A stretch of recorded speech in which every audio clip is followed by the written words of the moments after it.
Today I am going to be doing a review on Marcelo in the Real World by Francisco X. Stork. This is a really great novel. It touches on the subjects of mental illness, and to be honest, I would give this novel a 5 out of 5. So the main character's perspective is named Marcelo. So he has some slight behavior symptoms that are similar to that of Asperger's type behavior. The story takes place over the course of the summer, and he is just trying to find his place in the world, pretty much. And pretty much before the summer, he was working on a ranch. His father, but he works within a law firm. During the summer, his father told him, I want to see if you could, handle life in the real world. I believe he's 17 within the novel. I want you to work within our law firm and pretty much just do like simple tasks, kind of be like a secretary and kind of like see how they operate within the law firm. Anyway, so two other main characters that are within this novel is a secretary, I believe. And I believe she is in her 20s, her early 20s. Her name is a character named Jasmine. She's a secretary, and she pretty much kind of helps him out in the world, and it kind of just helps him to show like everything that's going on in the law firm. And they just have a really great connection and really great chemistry throughout the whole entire novel.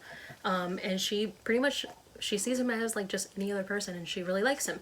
Anyway, and then there is another character who's very prominent within this novel, and his name is Wendell. He is the son to, I believe, the main guy in the law firm. He's just really spoiled, and he just pretty much tries to use Marcelo in any way he can to get ahead in a lot of things, and pretty much isn't the best person in the world. Throughout this whole entire journey, you pretty much just see how he kind of deals with the world and how everybody kind of just interacts with him. And personally, prior to reading this novel, I never really knew all the ins and outs about this illness, and it just kind of like opened my eyes a little bit more to mental illness within novels. I don't read a lot of novels that involve mental illness.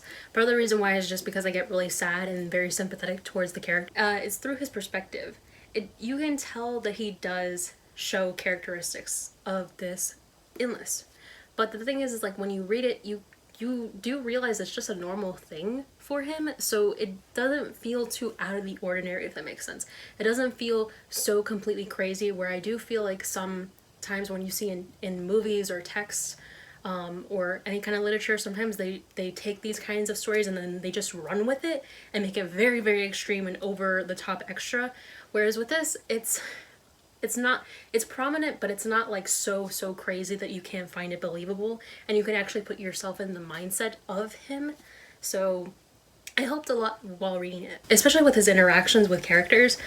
It just makes you feel like, okay, this is normal. Like, there's nothing wrong with this. It's just a normal thing. Yes, it's an illness, but you gotta go on with your life. You gotta live in the real world. And there is a little bit of a kind of mystery at play. Not backstabbing, but just kind of almost like blackmail, but not in the way you would think. But I would recommend this for anybody to read. If you've never read this, it's such a really great novel.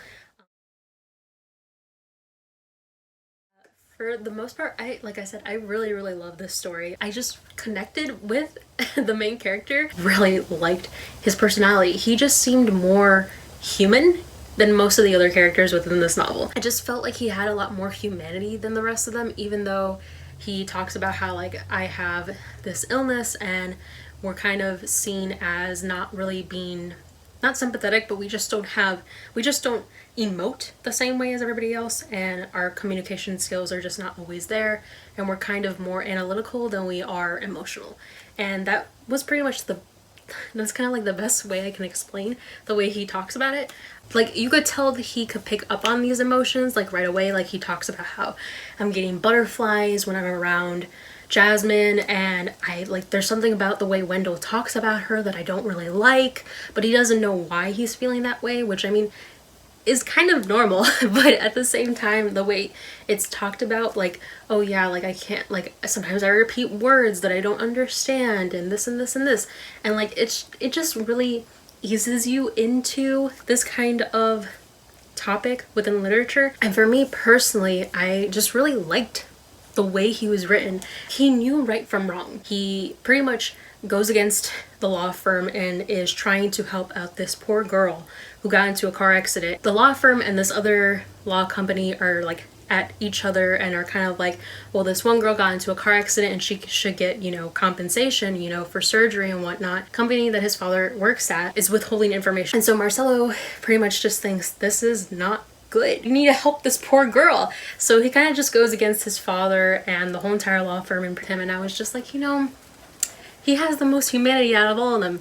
He has the most emotion out of every other character within this novel for the most part. He is ready for the real world. Love interest between him and him and Jasmine was really sweet. I really liked that. I was just like, oh, that's so cute. And like the fact that like she never pushed him to do anything where it was like, okay, you know, like I understand where you're coming from, but also look at this stuff, but it's your decision, you know. I also thought it was like really cool to like just tie back the fact that like he worked on a ranch and she lives on a ranch and she takes care of her father.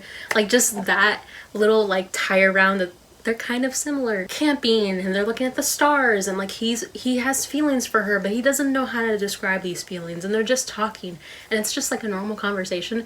And I really thought that was sweet and cute. So there was a scene between him and I believe another woman at the law firm and her name was Beth, and she pretty much just gave him this crap ton of work to do and she had very little time to like get all of this done. So she was just like, here, you do all of it, and he kind of really didn't, not that he didn't know what to do, she just got really frustrated with him. And I can imagine, because I feel like that's something that would happen to me, where somebody would get frustrated with me and just be like, here's all this work, you gotta do it within a short amount of time or else we're all gonna get fired, kind of thing. But the fact that like he didn't really like freak out too much about it, and he kind of just thought in his head where it was like, okay, I know I can work at a certain amount of time, let me do this and this and this and this. And like just the way he was thinking about it, I'm like, man, you're very logical. I'm like, knowing me in that situation, I would be very stressed out and I would just be like, I'm gonna get fired. This is how I get fired kind of thing.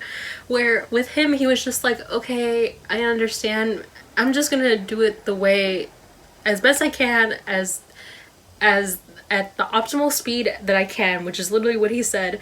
And I was just like, you know what?